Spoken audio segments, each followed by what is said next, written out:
This is going to be after the storm. Well, we still have 45-mile-an-hour winds all day.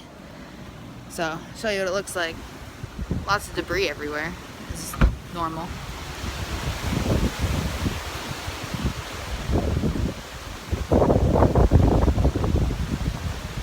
There's a lot of flooding in the roads, and my whole street has no power.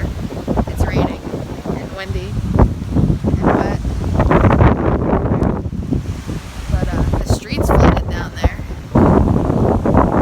House looks good, no roof leaks so far.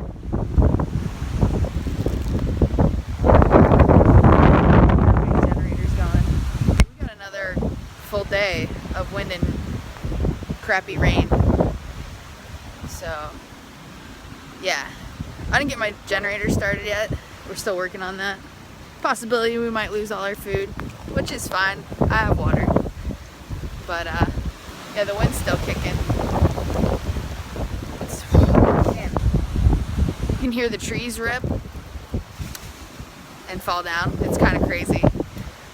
But, lots of cleanup.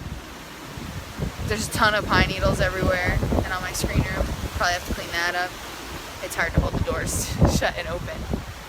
But, yeah. That's it so far.